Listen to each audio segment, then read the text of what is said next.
It's not true that the reporters think, gosh, fame and glory. You're thinking, Jesus, I could really screw this up. So you keep listening. I'd run after him, shouting, "Stop thief!"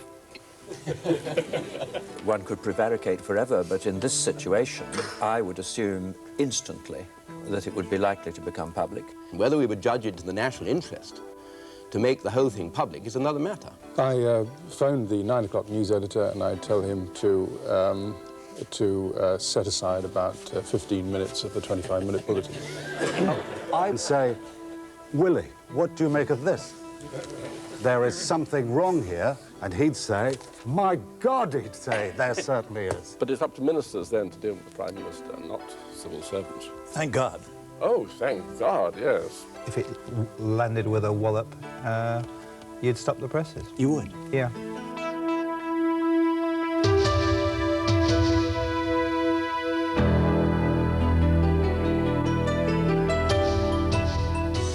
Revealing secrets is the trade of some of the people around this table. Keeping secrets is the trade of others. Both have cause to keep secret just what they do when they are either publishing or preventing leaks. So to enable them to speak freely, they have agreed to answer hypothetical questions. The moderator is Professor Charles Nesson of the Harvard Law School. Mr. Jennings, you're on a train, heading home for the weekend. You see across the way a minister, apparently going home to his constituency. He's studying a file. He opens it, he looks at it, and closes it, puts it down, and gets up and apparently goes perhaps to the bar.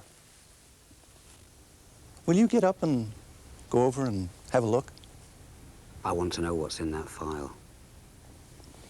Actually, he put it in his briefcase. The briefcase is open. Will you reach into the briefcase? Yes, I will. Will you open the briefcase? I probably would.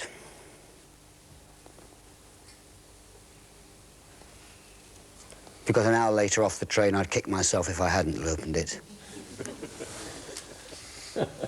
You'd kick yourself if you hadn't. I might even cry in private. The chance missed. What was in that file? It would be more important to me to know what's in that file than what the minister might tell me in conversation. It's what he doesn't tell me and what I'm not being shown that must interest me as a journalist. Mr. Ware, are you right there with Mr. Jennings with your fingers in the file? If the papers were lying around, then I think I would succumb to the temptation to peruse them. If, however, they were locked or closed in his case, I think I would feel somewhat, I'd feel a little troubled by opening it up. For me, that's the cut-off point, for some reason. One is an invasion of the man's privacy. The other is, as it were, it's been published. I see. It's a principal distinction. I suppose it is, yes. Mr. Jennings, there's no principle in it for you. Mr. Ware has a principle of invasion of privacy. I have principles about the invasion yours of privacy, is but not I'm looking get at caught. a government minister. Government ministers invade my privacy all the time as a journalist. They tell me what I can and can't publish. They pass laws saying I mustn't reveal this or that. We are in conflict, which is quite separate from ordinary members of the public, where I would not steal their possessions. Ah.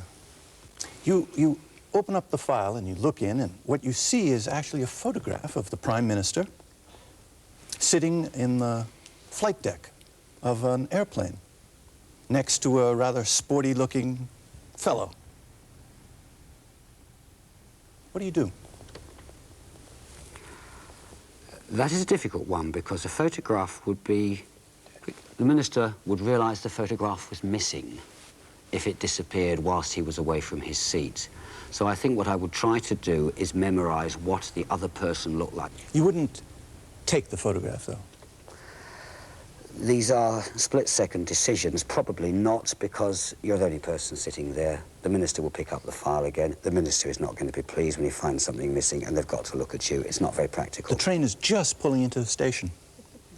You're tempting me. Nothing would stop you from picking it up and hopping off the train.